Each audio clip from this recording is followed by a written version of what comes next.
여러분 안녕하십니까. 경제현장 오늘 고광철입니다. 오늘의 주요 뉴스 전해드리겠습니다. 스콧 베선트 미 재무장관은 최근 구윤철 경제부총리와 만난 자리에서 원화 가치 하락은 한국의 견고한 경제 펀더멘탈과 맞지 않는다고 지적했습니다. 베선트 장관의 이례적인 견제 발언으로 원달러 환율은 10원 이상 떨어졌다 다시 1,470원대 초반으로 올랐습니다. 일본 엔화가 다소 오른 것도 원화 가치 상승 요인으로 작용했습니다. 미국에 수입되는 일부 첨단 반도체에 25%의 관세가 부과됩니다. 트럼프 미 대통령은 미국 기술 공급망 구축과 제조 역량 강화에 기여하지 않는 일부 첨단 반도체에 25% 관세를 부과한다는 행정명령에 서명했습니다. 이번 조치가 SK 하이닉스와 삼성전자 등 국내 반도체 기업에 영향을 미칠지 주목됩니다. 새해 들어서 서울 아파트 위주로 상승폭이 커지고 있습니다. 한국부동산원이 1월 둘째 주 기준으로 집계한 서울 아파트 가격은 0.21% 올라 전주보다 상승폭이 더 커졌습니다. 부동산원은 선호단지 위주로 실수요자들의 매수 문의와 거래량이 증가하고 일부에선 매물 부족도 나타나고 있다고 분석했습니다. CES 2026에서 AI를 로봇이나 자동차 등 실물 하드웨어에 탑재한 피지컬 AI가 주목을 끌면서 관련 업종에 대한 투자 심리가 달아오르고 있습니다. 눈길을 사로잡은 현대차 휴머노이드 로봇 아틀라스는 로봇 시대가 펼쳐질 날이 멀지 않았음을 예고했는데요. 휴머노이드 로봇이 세상을 어떻게 바꿀지 투자자들은 어떤 부분을 주목해야 할지 이어지는 집중 진단에서 살펴보겠습니다. 경제현장 오늘은 SBS BJ앱과 유튜브에서도 실시간 시청 가능합니다. SBS BJ앱을 다운받아 시청하면 더 많은 정보와 뉴스를 볼 수 있습니다.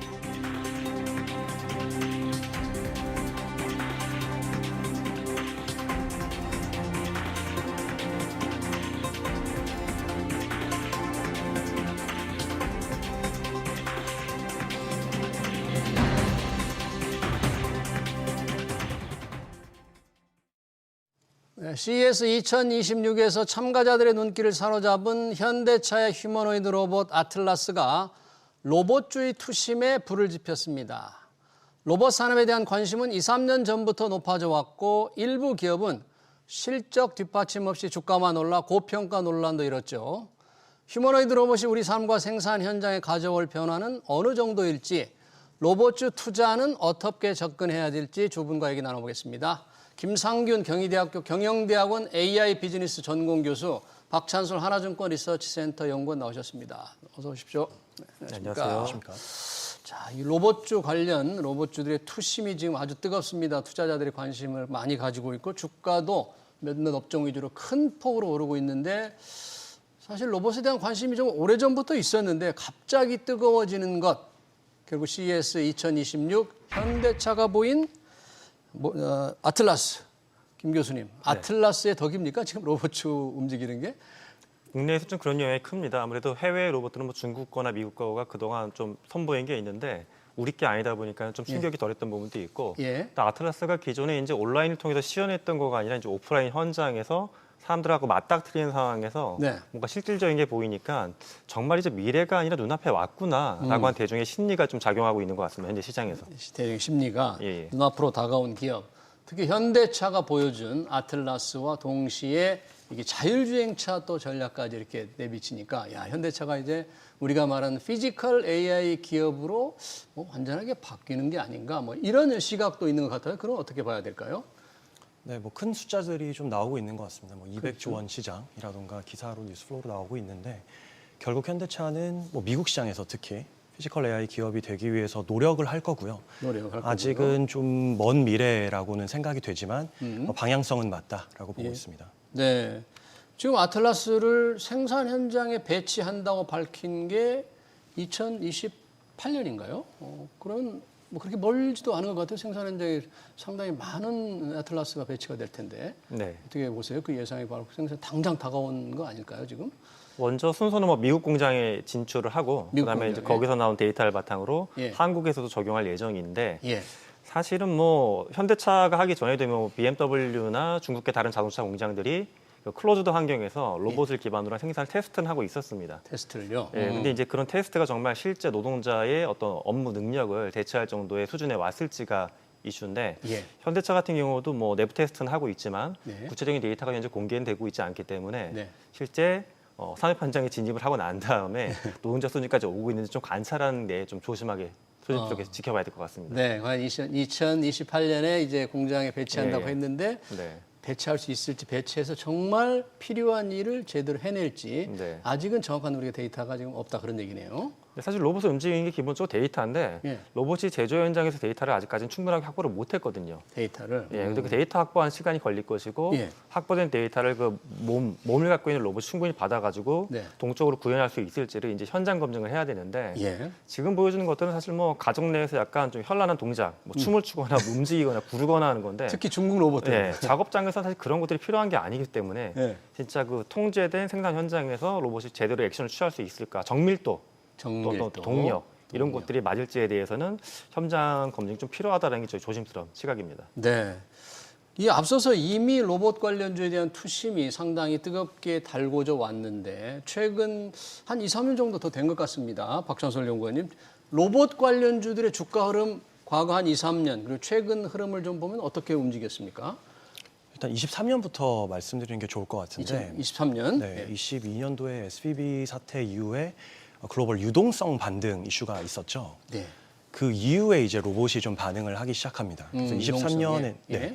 23년에는 레인보우 로보틱스가 추세적으로 상승을 했고 연말 같은 경우에는 두산 로보틱스 예. 정도가 기억이 남고요. 예. 24년에는 전체적으로 좀 시장이 어려웠습니다. 그래서 좀 부진을 했고 네. 그리고 이제 미국에서 정권 교체로 인해서 향후 어떤 정책이 나올지 몰랐기 때문에 불확실성 때문에 로봇주가 좀 주목을 못 받았다고 하면 네. 새로운 정권이 들어오면서 로봇을 좀 강하게 피지컬 AI를 강하게 육성하겠다라는 정책이 명확해지고 트럼프 행정부에서. 예. 네. 그러면서 이제 거의 뭐 국내에 있는 다수의 로봇 업체들이 상승을 하고 있다 네. 보시면 될 것 같고요. 예. 25년에 이제 레인보우 로보틱스가 가장 주목을 받았던 업체, 예. 후발주자로 로보티즈가 좀 상승을 하기 시작했고요. 로보티즈. 네, 기본적으로는 휴머노이드 완제품을 만드는 셋업체다라고 요약드릴 수 있겠고, 예. 그 이후로는 하드웨어 부품 업종이 좀 좋았습니다. 네. SPG라는 업체도 있을 거고요. 예. 하이젠 RNM이라는 모터 업체도 부각을 받았고, 예.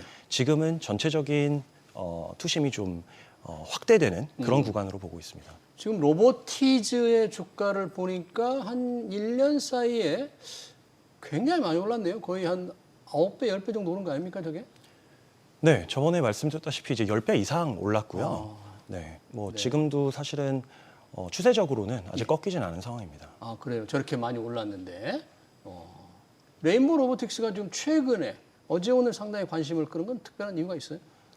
일단 레인보우 로보틱스가 25년의 대장이었다고 보고 있고요. 시총 기준으로도 대장주 역할을 계속했고요. 예. 근데 최근에는 이제 보스턴 다이내믹스 때문에 현대차 계열의 업체들이 보스턴 다이내믹스 상장 이후에 이제 지분 가치 플러스 액추에이터라는 핵심 관절 부품을 생산할 수 있을 것으로 기대됨에 따라서 액추에이터. 예, 다 같이 좀 올랐죠. 네. 그러다 보니까 현대 계열에서도 어떤 움직임이 나오지 않을까라는 기대 플러스 기존의 주도주들도 키 맞추기가 좀 일어났다고 보고 있습니다. 네, 그렇군요.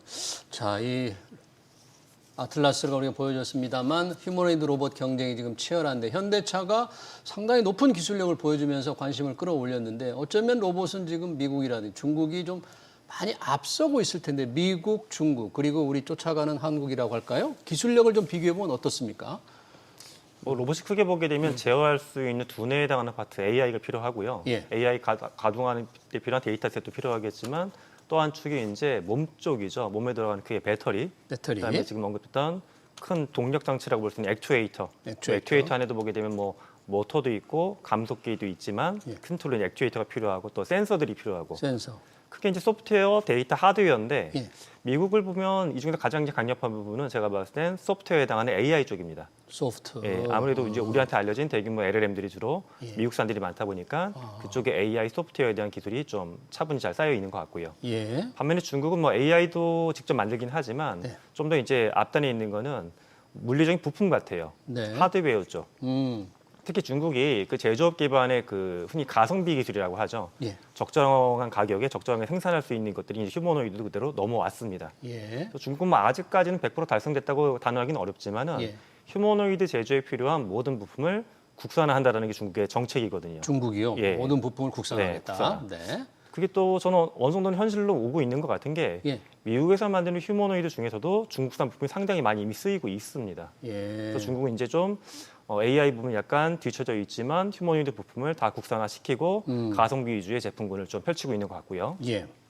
우리나라는 좀 중간에 끼어 있는 것 같긴 한데 그래요? 뭐 AI 같은 경우는 뭐 최근에 LLM에 대한 개발은 계속하고 있지만 아직 좀 갈 길이 남아 있고 예. 그래서 현재 한국이 집중하고 있는 부분들은 휴머노이드 완제품도 만드는 기업이 있지만 네. 그거보다는 개별적인 뭐 액추에이터나 감독기나 센서와 같은 개별 부품 부분에서 조금 몇 년 사이에 좀 발전을 이루고 있는 기업들이 있습니다. 그래서 원래 이제 격차가 있다고는 하는데 예. 또 이 격차를 좀 빠른 속도로 네. 따라잡고 있는 게 아닌가라는 부분에서 좀 긍정적으로 바라보고 있습니다. 이번 CES 2026에서 우리 한국 사람들은 당연히 현대차의 아틀라스에 관심을 기울였고 LG전자의 가정용 로봇에 관심을 네네네. 가졌습니다만 네네. 글로벌하게 봤을 때는 미국이라든지 뭐 이런 데서도 조금 우리가 미처 몰랐던 굉장히 뛰어난 그런 로봇 시연이 좀 있지 않았었습니까? 혹시? 뭐 일례로 이번 CES에서 뭐 쇼업했던 기업은 아니지만 노르웨이계 기술자들이 미국에 창업한 원엑스라고 하는 기업이 있는데 예. 저는 이번에 이제 LG전자가 보였던 그 로봇과 좀 견주어도 볼만한 제품인 것 같아요. 예. 원엑스는 지금 현재 이제 사전 주문을 받고 있는데 예. 두 가지 버전으로 사전 주문 받고 있더라고요. 예. 어떻게? 하나는 한 달 렌탈 모델이라고 해가지고 아, $499를 내게 되면 구독형처럼. 네오감마라고 하는 휴머노이드를 집에 빌려줍니다. 예. $20,000 내게 되면 구매할 수 있고. 아, $20,000면 살 수 있고. 네. 근데 거기서 이제 보여주는 작동하는 구조 자체가 LG 같은 경우에는 상반신만 휴머노이드 형태인데 네오감마 같은 경우는 전체적인 휴머노이드 베이스거든요. 예. 관절의 움직임이나 동작할 수 있는 DOF도 좀 높은 편이고. 음. 그래서 물론 뚜껑을 열어봐야 되겠지만 그냥 겉으로 아직까지 보여준 부분은 원엑스 같은 기업이 좀 더 우위에 있지 않나 생각이 듭니다. 원엑스. 예. 네, 그러네요. 한 달 이용료가 얼마라고 그랬죠? $499입니다. $499면 이용한다. 네. 어느 정도까지 집안일을 도와줄 수 있을지 $499 내고 살 만한 사람들이 이용할 만한 사람들이 얼마나 있을지 이제 좀 지켜봐야 되겠네요. 얼마나 정교한 부분까지 가정일을 할 수 있을지 빨래나 뭐 그런 청소를 잘 할 수 있을지 모르겠네요. 이런 휴머노이드 로봇이 지금 많이 쓰이고 있는데 뭐 가정에서 방금 얘기한 것처럼 가정에서도 우리를 도와주는 로봇이 나올 수 있을 거고 생산 현장에서 배치될 텐데 시장에서 대체로 보기에 언제쯤 얼마나 이렇게 시장이 커질지 어느 정도 쓰일지 우리가 좀 예상을 할 수 있습니까? 일단은 뭐 전체적으로 뭐 시장이 어떻게 움직인다 이렇게 보기는 어려울 것 같고요. 누군가 주도를 해줘야 될 것 같습니다. 그게 시장에선 테슬라로 보고 있는 거고, 테슬라. 네, 보스턴 다이내믹스로 보고 있는 거고, 테슬라와 피거 AI로 보고 있는 거고요. 뭐 중국에서는 뭐 유니트리도 있을 거고, 유니트리. 네, 유비테크라는 업체, 기사론 아지봇, 뭐 저는 AGI 봇이라고 부르는 업체도 있을 거고요. 예. 결국에는 누가 가장 빠른 속도로 시장을 키워줄 건가가 핵심인 것 같습니다. 하지만 예. 테슬라가 이제 이번 미국 정부와 돈독한 관계를 가지고 있고 규제 부분에서도 좀 돌파해 나갈 수 있는 부분이 많기 때문에 예. 결국의 시장에서 가장 관심 갖고 보는 업체는 테슬라가 될 수밖에 없을 것 같아요. 피지컬 AI 전체적으로 자율주행 또는 로봇에서. 네, 맞습니다. 그래서 테슬라에 대한 주가 기대가 그렇게 높은 건가요? 실제 전기차는 잘 안 팔려도? 지금 이제 전기차 시장 같은 경우에는 물량 기준으로 더 이상 보지 않고 AI 기업으로서 봤을 때 중장기적인 자율주행 소프트웨어 관련 매출에 대한 관심이 훨씬 높거든요. 예. 로보택시를 해야 되기 때문에. 예. 그래서 이제 뭐 전통 하드웨어 업체보다는 AI 기업으로 평가받는 게 맞을 것 같습니다. 네, 그러네요. 자, 휴머노이드 로봇에서 우리가 완제품을 결국 경쟁력을 좌우하는 게 여러 가지 아까 부품, 액추에이터, 센서 등을 말씀해 주셨죠. 배터리도. 액추에이터가 굉장히 중요한 것 같은데 정확하게 액추에이터가 뭔지 또 아까 잠깐 언급을 해주셨지만 이런 부품에서 강점을 가지고 있는 우리 기업들은 또 어떤 게 있을까요? 어떤 기업들이? 액추에이터가 인간으로 봤을 때는 근육에 해당한다고 보시면 될 것 같아요. 근육. 예, 인간의 움직임을 보게 되면 먹어서 소화를 해가지고 심장에서 피를 내뿜어서 근육이 움직이는 건데 예. 결국 이제 우리가 어렸을 때 뭐 실험할 때 이공계가 아니더라도 모터 같은 거 써가지고 뭐 돌아가는 거 만들어 봤을 텐데 예. 모터를 비롯한 뭐 유압 장치 같은 거 써가지고 일단 힘을 발생시키는 거 네. 필요하고요. 모터를 쓰게 될 경우에 또 모터는 회전 숫자는 높지만은 정밀하게 움직이거나 아주 큰 힘을 제어하기는 어렵거든요. 예. 거기에 들어가는 감속기라고 해가지고 모터의 빠른 움직임을 세밀한 강한 힘으로 바꾸는 장치도 또 만드는 게 필요하고요. 예. 그러니까 요걸 이제 묶어가지고 전력 들어오는 부분까지 포함해서 액추에이터라고 부릅니다. 동력 장치, 움직이는 장치. 아, 구동장치, 예. 동력장치. 사람 네. 손만 봐도 우리가 이게 관절이 수많이 있는데 예. 하나하나가 그런 액추에이터가 해당이 돼야 되는 건데 그럼 이걸 얼마나 작고 정밀하고 가볍게 만들 수 있을까? 그래서 충분히 힘을 발휘할 수 있겠고. 예. 그래서 생각보다 큰 부분에는 뭐 만드는 게 쉽지 않냐고 사람들이 생각하지만 예. 세부적인 관절까지 들어가게 되면 굉장히 이게 좀 난이도가 높은 기술이어서 네. 어떤 기업이 이게 주도권을 쥘지에 대해서는 여러 나라마다 지금 하고 있는 게 워낙 많아가지고 네. 조금 가늠하기 어려운 포인트인 것 같아요. 그래요? 네. 그래도 좀 관심 있는데 국내 기업에서 이런 부분, 액추에이터라든지 여러 부품 또 센서 이런 데 좀 강점을 가지고 있는 기업들을 좀 혹시 박찬솔 연구원님 어떤 기업들을 좀 주목해 보셨어요? 네, 뭐 처음에 이제 중국 업체들을 좀 많이 봤는데요. 중국. 네, 제가 뭐 한국에 있다 보니까 결국에는 한국 생태계 성장에 좀 관심을 갖게 될 수밖에 없더라고요. 예. 그리고 여러 업체들이랑 제가 이제 주기적으로 미팅을 하고 하는데 네. 단순하게 어떤 부분에 있어서 기술력이 높다 이런 거는 생각보다 의미가 없다는 걸 깨달았습니다. 아, 왜 그럴까요? 결국에는 이제 완제품 업체, 휴머노이드 업체가 이 전체적인 밸류 체인을 구성할 때 거기에 대응할 수 있는 업체가 훨씬 중요하더라고요. 그래서 모두 다 다른 방향을 좀 가지고 예. 액추에이터를 개발할 것이기 때문에 대기업의 투자를 받은 기업, 그 계열에 있는 기업별로 그 액추에이터의 개발 방향이 조금씩 다르더라고요. 예. 그래서 이제 대기업 투자에 주목하는 부분이 있습니다. 지금 우리 삼성전자나 현대차에 투자를 받은 로봇 관련 기업들이 꽤 많이 있죠. 뭐 직접적인 투자 부분도 있을 거고 삼성 계열의 이제 금융사로부터 받은 투자도 있을 거고요. 예. 네, 대표적으로 이제 부품 같은 경우에는 레인보우 로보틱스에 납품하는 SPG를 이제 좀 대표적인 기업으로 말씀드릴 수 있겠고, SPG. 네, 감속기를 하는 업체이고요. 예. 현대차 같은 경우에는 기본적으로 삼성 계열사가 액추에이터를 하겠다라고 선언을 한 상황이고 예. 실질적으로 지금 뭐 제품단에서 보여줬다라는 거는 아직 없는 상황이고요. 예. 그럼에도 불구하고 주가는 좀 선행적으로 반영됐다라고 예. 보고 있습니다. 김상경 교수님, 네. 상경 교수, 그러면 이 로봇이 뭔가 지금 아까 미국의 원엑스의 그 가정용 로봇도 좀 설명을 해주셨고 LG전자도 해주셨는데 이 가정용 로봇하고 생산 현장의 휴머노이드 로봇, 양쪽 휴머노이드 로봇 한다면 훨씬 더 정교한 기술이 필요한 거는 가정용이겠죠, 아무래도. 맞습니다. 왜냐하면 학습인데요. 예. 학습에 필요한 이제 데이터셋을 보게 됐을 때 가장 먼저 이제 로봇을 현장에 도입하겠다고 한 대규모 기업 중에 하나 아마존인데 아마존은 물류센터거든요. 예. 물류센터는 우리가 뭐 쿠팡 같은 물류센터를 가끔 영상에서 보셔도 알겠지만 구획화가 돼 있고 업무가 표준화되어 있거든요. 그런 데는 변수가 적어요. 그리고 이제 사고가 발생할 확률도 적고 예. 여기에 이제 로봇을 투입하게 되면은 학습이 빨리빨리 일어납니다. 네. 근데 이제 가정 같은 경우에는 제가 쉽게 예를 들게 되면 한국의 아파트 예. 비슷한 집에 살지만 예. 같은 30평대 아파트라고 해도 집 내부 구성이 다 다르거든요. 예. 또 가족들이 생활하는 패턴도 다 다르고 예. 따라서 로봇 입장에서 학습하기가 굉장히 난도가 높은 게 사실은 일반 가정 환경입니다. 그리고 처리해야 되는 업무도 많은 게 예. 이게 산업 현장에서 로봇 한 대가 보통 자기 직무라는 게 생길 수가 있어요. 예. 나는 부품 뭐 용접하는 것이다, 도색하는 거다. 네. 근데 가정에 들어오는 휴머노이드들은 우리가 이제 바라는 게 한 대의 로봇이 여러 개의 기능을 해야 되거든요. 여러 가지 일을 해야 돼요. 이만큼- 빨래도 해야 되고. 그렇죠. 로봇 입장에서 해야 될 설거지도 게 해야 되고. 많아지는 거죠. 예. 그러니까 앞서 말씀드린 원엑스만 봐도 현재 이제 미국에서 먼저 런칭을 할 건데 예. 못한다는 게 한 가지로 정의가 되어 있더라고요. 우리는 음식, 요리하는 거는 처음부터 손대지 않는다. 음식은 요리는 예. 못한다. 불 쓰고 뭐 이렇게 칼도 써야 되고 사람이 먹는 거니까 위험하니까 예. 나머지 건 해보겠다. 예. 하지만 그들도 이건 아직까지 난이도가 높다고 보는 것 같아요. 그래서 가정이 가장 어렵고요.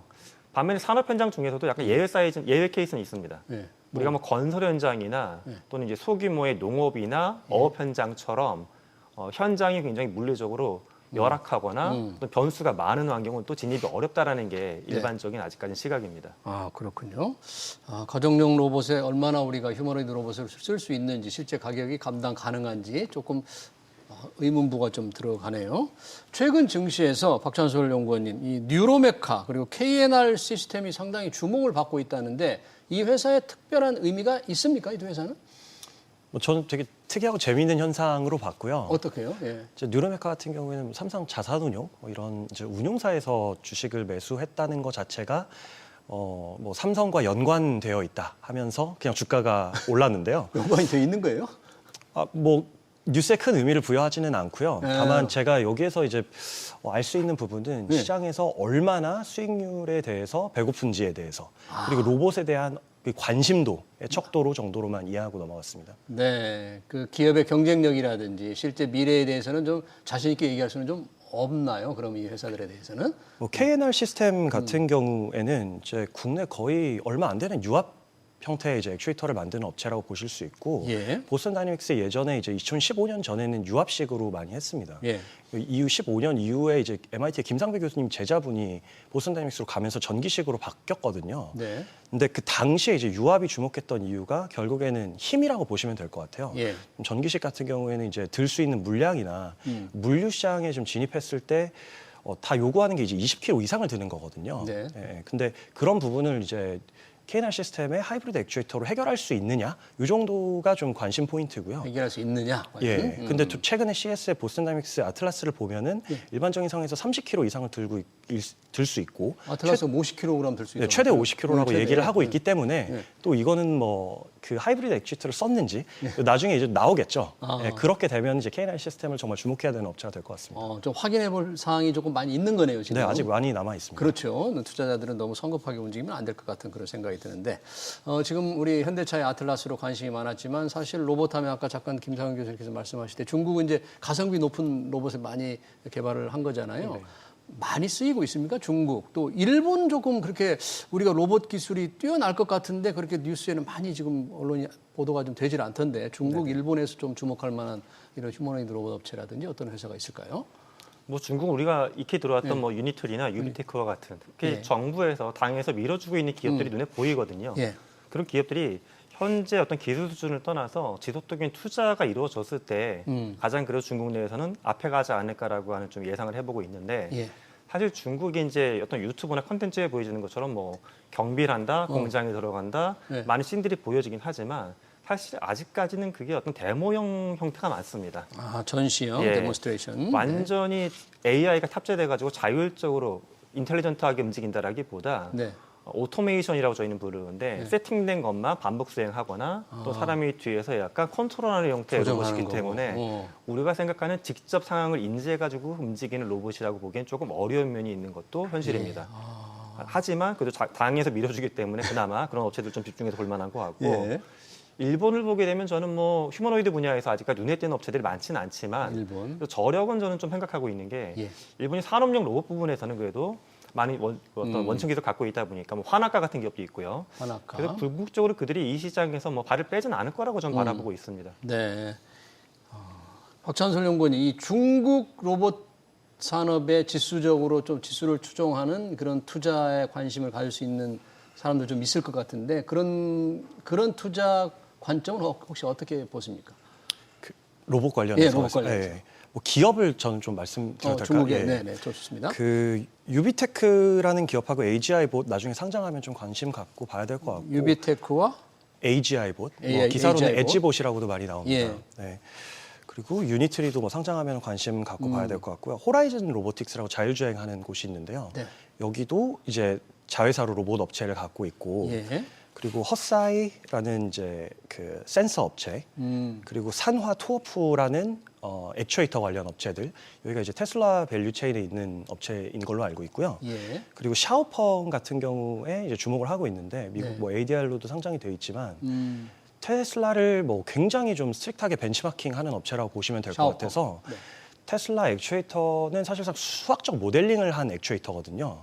나중에 이거보다 더 좋은 액추에이터가 당분간 나올 가능성이 없기 때문에 그 정도예요? 그냥 그 결국엔 테슬라가 깔아놓은 길을 갈 것 같은 업체처럼 보여서 주목해야 된다고 보고 있고요. 네. 그런 면에서 개별 기업에 대한 연구가 좀 사실 개별 기업 투자를 하려면 많은 연구를 하고 기업 분석도 해야 되고 실적도 따져봐야 되는데 그럴 능력이 없는 분들은 중국의 로봇 전파 지수를 추종한다 이런 게 좀 관심을 가질 텐데 미국도 있고 한국도 있을 텐데 괜찮겠느냐 뭐 그런 게 제 궁금증입니다. 중국. 그러니까 중국 ETF는 제가 사실은 많이 못 봐서 한국하고 미국에서 이제 ETF 그러니까 다양한 기업들을 담고 있는 비에커를 좀 소개를 드리면 미국에서는 BOTZ라는 ETF가 있고요. 어떻게 보면 아마 로봇 중에서는 가장 오래된 ETF일 겁니다. 그래서 볼륨도 가장 ETF. 크고 네. 한국에서는 플러스 글로벌 휴머노이드 액티브 예.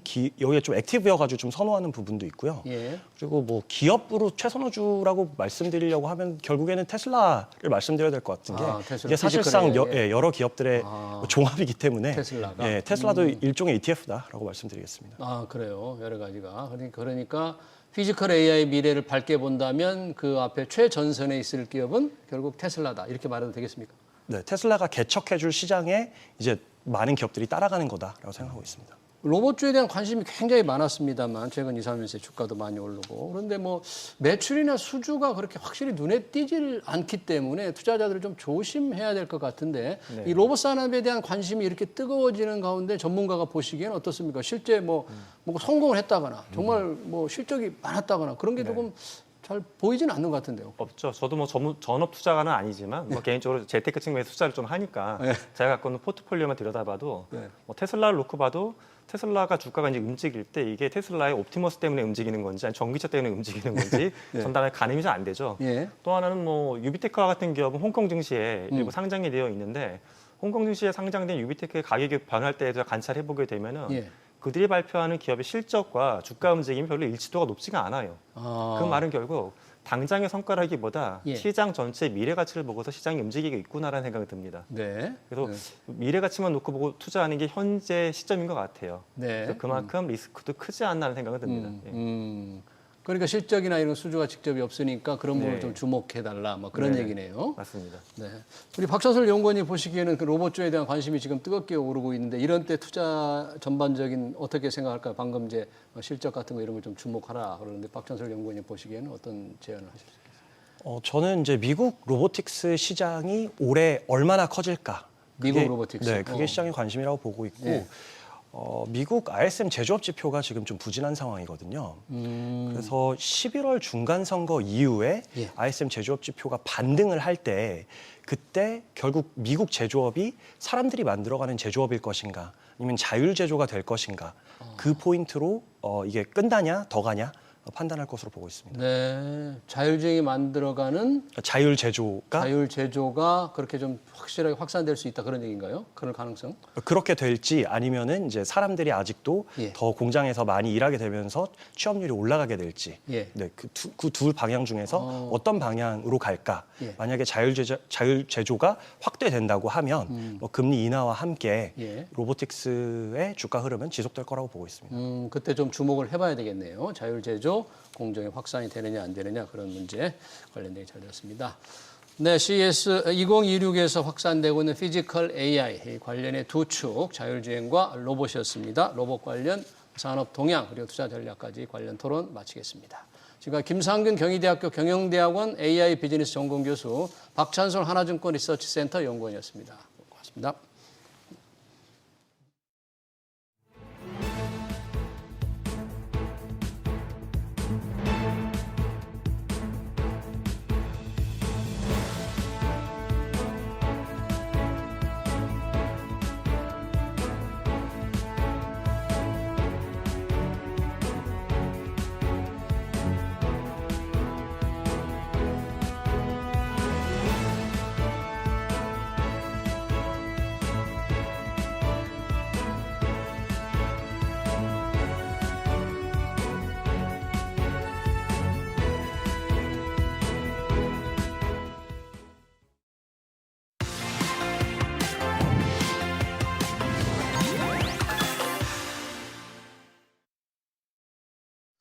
네, 한국은행이 작년 7월부터 기준금리를 연 2.5%인 현 수준에서 묶어두고 있습니다.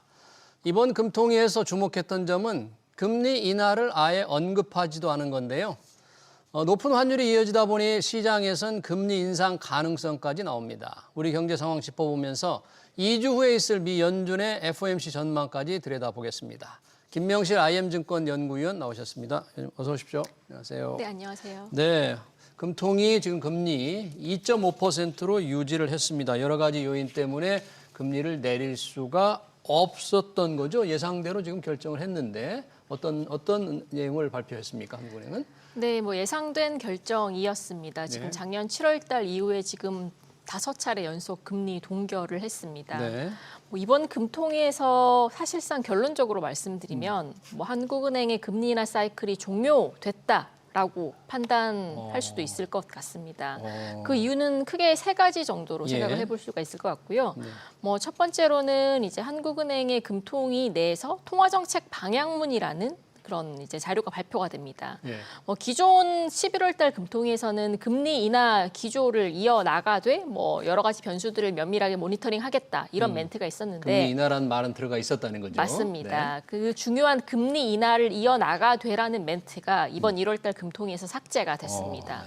그리고 두 번째로 이제 한국은행 금통위는 만장일치로 결정이 되는데 지난 11월 달 금통위에서 신성환 금통위원의 금리 인하 소수 의견 주장이 있었습니다.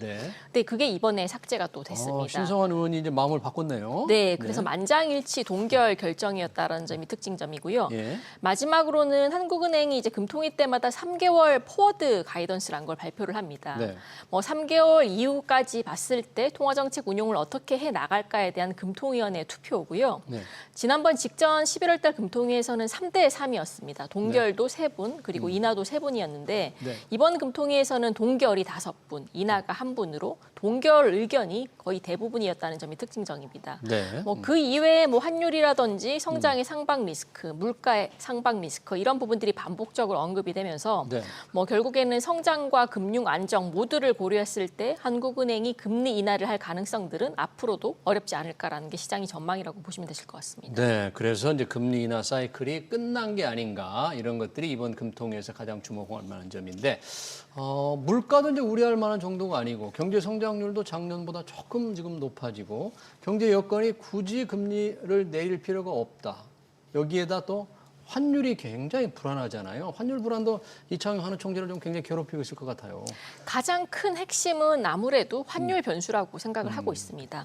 물론 이제 이번 금통위에서 직접적으로 환율 때문에 금리를 안 내리겠다 이건 아니었어요. 근데 이제 환율이 가져다주는 부가적인 효과죠.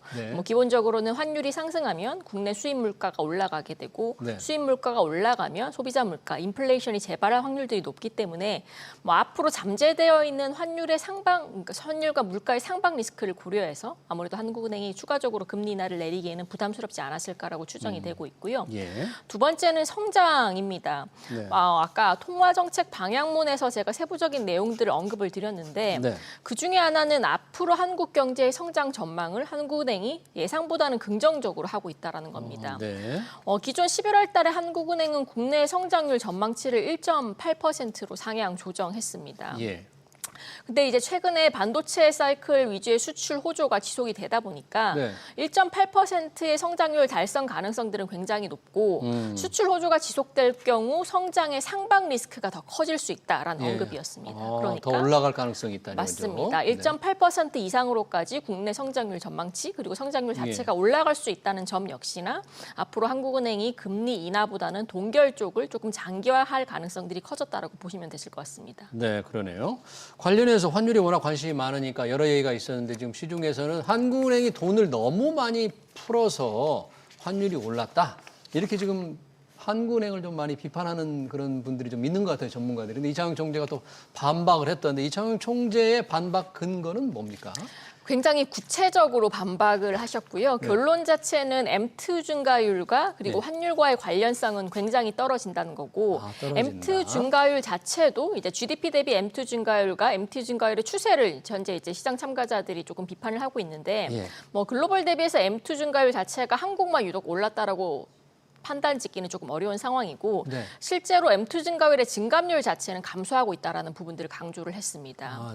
뭐 역시나 GDP 대비해서도 M2가 이제 소폭 하락하는 모습이고 시장 예상과는 조금 반전된 실질적인 실물 지표들을 조금 들고 나왔고요. 뭐 그러다 보니까 뭐 시중의 유동성이 풀려서 환율이 올랐고 이런 부분들이 반복됐다라는 한국은행의 실기론 자체를 이번 금통위에서 조금 부정을 했다라고 보시면 되실 것 같습니다. 그러네요. 지금 GDP 대비해서 이제 M2가 그렇게 뭐 많이 늘어난 게 아니다. 뭐 그런 얘기잖아요.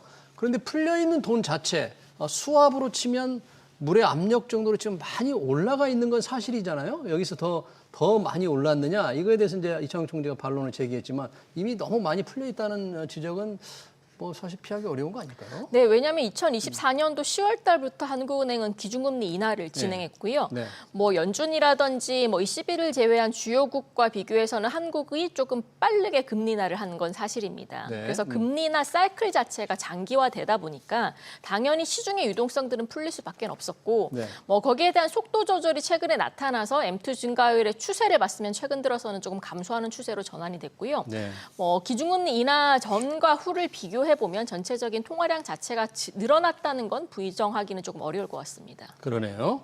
자, 이 환율이 지금 1,480원을 위협하니까 이례적으로 미국의 재무장관 스콧 베서트 장관이 구윤철 경제부총리와 만나서 한국 경제 전반적인 기본적인 경제 성향이라든지 성장률을 보면 이렇게 원달러 환율이 높을 일이 아니다. 원화가 이렇게 싸지는 게 이상하다. 견제 얘기를 했는데 이거 뭐 효과가 좀 있었습니까? 네, 지난달 국내 정부의 구두 개입 이후에 이제 미국 재무부 베센트 장관의 구두 개입이 지금 2차적으로 나왔던 상황이고요. 예. 뭐 작년 같은 경우는 이제 정부 개입으로 인해서 30원 정도 환율이 일시적으로 빠졌었습니다. 네. 그러다가 최근 다시 그 빠졌던 환율 레벨이 복귀가 되는 흐름들이 발생했었는데 뭐 때마침 또 이 타이밍에 베센트 재무장관의 발언 때문에 예. 뭐 지금 원래 오늘 장 시작 이후에는 환율이 올라가는 모습들을 보이다가 뭐 실제로 발언이 반영되기 시작하면서 조금 빠르게 빠지는 모습들이 나타났었습니다. 네. 물론 이제 글로벌 통화 대비해서 한국의 원화 자체가 유독 약했다라는 게 최근 나타난 통화적 가치의 트렌드일 것 같은데 뭐 지금 베센트 장관의 개입만으로 환율의 방향성 자체를 바꾸기는 상당 부분 어렵지 않을까라고 보고 있습니다. 네. 이번 한국은행 총재 그리고 한국은행의 공식적인 멘트에서도 뭐 펀더멘털의 격차에 따라서 환율의 변화가 나타났기보다는 네. 결국은 수급적인 영향력들을 조금 상당히 많이 설명을 하셨고 이게 예. 뭐 옳고 그른 걸 떠나서 네. 지금의 뭐 트렌드 자체를 부정하기는 어렵기 때문에 이런 트렌드가 바뀌지 않는 한은 원달러 환율의 고환율의 고착화 현상들은 앞으로 더 이어지지 않을까라고 생각을 하고 있고요. 이 높은 수준이 이제 고착된다. 맞습니다. 그렇게 쉽게 방향이 바뀌어서 하락 쪽으로 이렇게 쉽게 가기는 어려울 것이다. 달러 수급. 맞습니다. 여전히 달러를 많이 필요로 한다 그런 얘기인데 베센트 장관의 그런 이례적인 개입으로 사실 1,465까지 떨어졌다가 다시 또 금방 오르더라고요. 맞습니다. 그러니까 그런 정도 구두 개입으로는 말씀하신 대로 원달러 환율의 기본적인 추세를 바꾸기는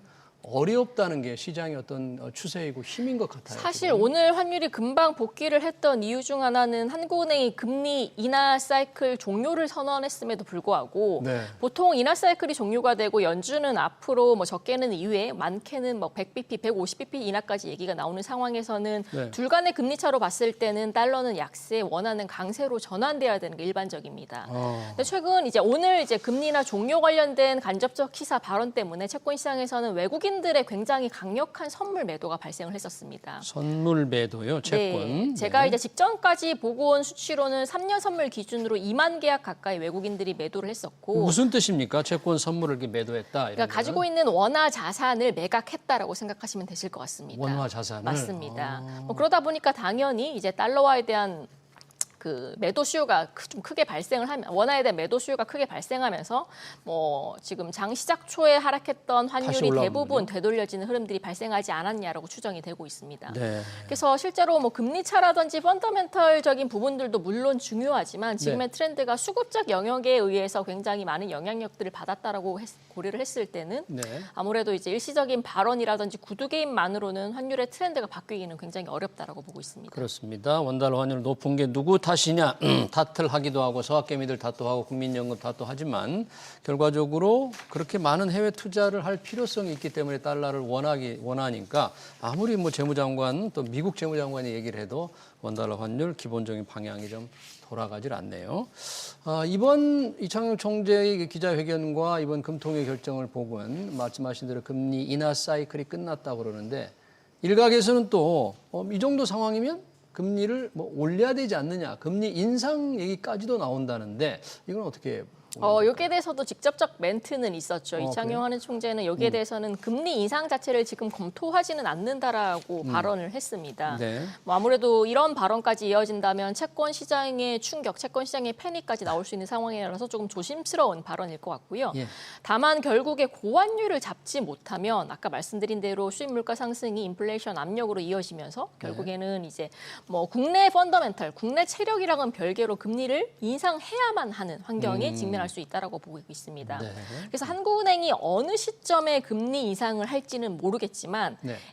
당초에 생각했던 금리 인상 시점보다 조금 앞당겨질 수 있는 리스크들은 여전히 남아 있다라고 생각을 하고 있고요. 네. 그래서 뭐 지금 작년에 1,400원대 그리고 올해 1,500원대까지 환율이 조금 빠른 속도로 올라가는 흐름들이 발생한다면 이러한 시장의 심리들은 결국에는 채권 금리라든지 뭐 통화 정책적 측면을 조금 더 자극할 수 있는 트리거가 될 수 있지 않을까라고 보고 있습니다. 네, 그러네요. 자, 우리는 이게 금리 인하 사이클은 사실상 끝나고 일각에서는 높은 환율 때문에 금리 인상 가능성까지 나오는데 미 연준도 지금 금리 결정을 앞두고 있죠. FOMC 회의가 이달 말로 예정이 돼 있는데 우리와 금리 차이는 지금 1.25% 포인트입니다. 뭐 연준의 금리 결정 거기도 유지가 되지 않겠냐, 내리지 어렵지 않겠냐 이런 전망이 있는데 요즘 뭐 연준이 좀 복잡하잖아요. 뭐 의장이 검찰 수사도 받고 있고 지금 전망은 어떻게 하세요? 네, 굉장히 복잡합니다. 뭐 사실 이제 작년 같은 경우는 연준이 매 FOMC 회의마다 금리 인하를 했습니다. 어떻게 생각하면 조금 빠른 속도의 금리 인하였다라고 보고 있는데 네. 그 이후에 이제 미국의 실물 지표들을 보면 한 반반이에요. 물가는 뭐 다행스럽게도 최근 13일 날 발표된 물가를 보면 안정세를 찾아가고 있고 예. 특히나 이제 골칫거리였던 쉘터, 주택가격 지수 관련 물가들이 안정적인 흐름들을 보여주고 있습니다. 네. 다만 이제 그럼 고용이 빠르게 망가지느냐에 대해서는 조금 애매모호한 상황입니다. 아, 고용 상황은요? 네, 맞습니다. 여전히 이제 뭐 실업률 같은 경우에는 의미 있는 수준으로 올라오는 모습들이 나오고 있지는 않고요. 예. 뭐 다만 이제 비농업 고용자 수의 증감이라든지 구인 구직 지수의 하락 이런 부분들은 조금 고용의 향후 둔화 가능성을 시사를 하고 있는데 네. 뭐 그렇다고 해서 고용 시장이 망가지면서 미국 경제가 패닉이 올까에 대해서는 여전히 부정적인 흐름이 큽니다. 네. 그래서 연준이 뭐 작년보다는 빠른 속도로 금리 인하를 할 명분 자체는 조금 떨어졌다라고 보고 있고요. 야. 뭐 그렇기 때문에 저희도 이제 파월 의장의 임기 만기가 5월인데 네. 이제 5월 전까지 이제 매 분기마다 1회 정도의 금리 인하 액션을 하지 않을까라고 생각을 하고 있습니다. 그래요? 근데 이제 연준이 그럼 올해 2회 인하에서 그치냐? 여기는 조금 아닐 것 같고요. 예. 뭐 결국에 이제 트럼프 정부는 이제 트럼프 정책과 동일시되는 조금 동조를 하는 차기 연준 의장을 임명할 가능성들이 크다라고 보고 있습니다. 뭐 지금 거론이 되는 케빈 헬식 같은 백악관 경제위원장 같은 경우인 거죠. 네. 그래서 그런 이제 트럼프 측근 인사가 연준 의장이 된다면 지금보다는 조금 더 도비시한 그 FOMC가 진행될 가능성들이 크고 네. 실제로 최근에 마이런 이사도 그동안은 100bp 인하를 주장을 하다가 네. 최근에 150bp 인하까지 지금 얘기들을 하고 있는 상황입니다. 네. 판을 더 키우네요. 맞습니다. 네. 그리고 최근에 뭐 백악관에서도 이제 MBS 주택담보증권을 매입을 해야 된다 이런 압박들을 넣고 있는 상황이기 때문에 예. 뭐 결론적으로는 이제 파월 의장 이후에 다음에 넥스트 연준은 지금보다는 훨씬 더 통화 완화적인 도비시한 입장에 뭐 그런 의견들을 비칠 가능성들이 크다라는 측면에서는 연준의 금리 인하는 2회에서 그칠 가능성들은 굉장히 낮다라고 보고 있습니다. 2회 이상으로 금리 인하가 이루어질 수도 있다. 맞습니다. 그런 얘기인데 이번 지금 미 연방 검찰의 지금 파월 의장 연준 건물의 개보수 리노베이션 때문에 지금 수사를 하고 있는데 이게 당장 1월 이런 금리 결정 영향은 못 주겠죠, 아무래도? 네, 맞습니다. 아직 뭐 수사가 결론이 난 문제도 아니고 뭐 예. 작년부터 지금 지지부진하게 끌어온 부분이 지금 수면 위로 떠오르는 부분들이라서 네. 뭐 지금 당장 FOMC의 금리 결정에는 직접적인 영향은 주지는 못할 것 같습니다. 네.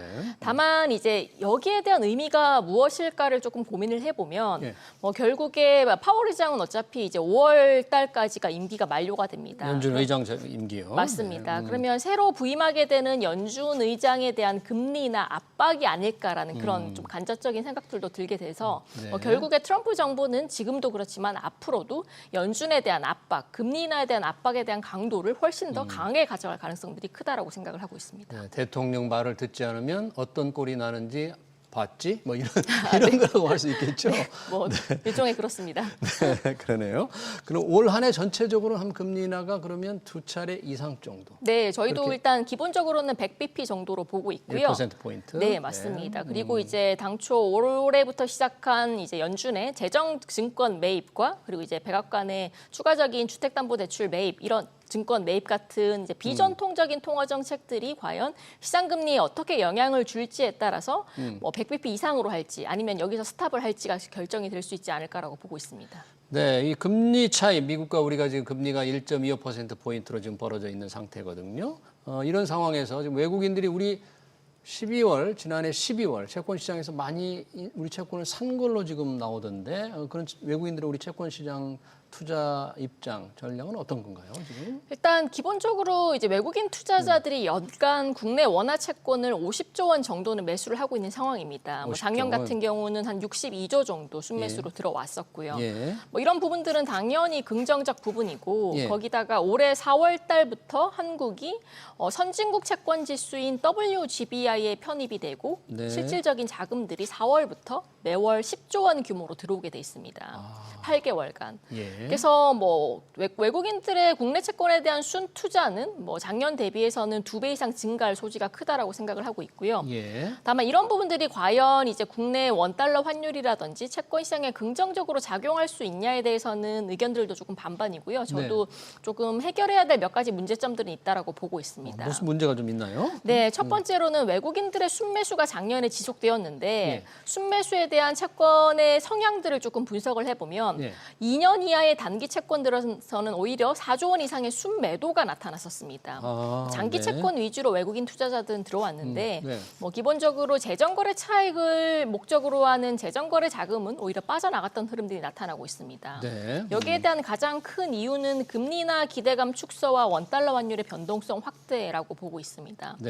그리고 오늘도 마찬가지로 이제 환율이 초반에 빠지다가 다시 반등한 이유 중 하나도 외국인들의 매도였고 그래서 환율의 변동성이 계속 잡히지 않고 고환율 환율이 고착화된다면 외국인들의 투자 흐름들도 뭐 저희가 조금 100% 장담하기는 어렵지 않을까라고 보고 있습니다. 네, 알겠습니다. 오늘 한국은행 금통위의 금리 유지 결정 그리고 채권시장 전망까지 잘 들었습니다. 지금까지 김명실 IM증권 연구위원이었습니다. 위원님 고맙습니다. 감사합니다.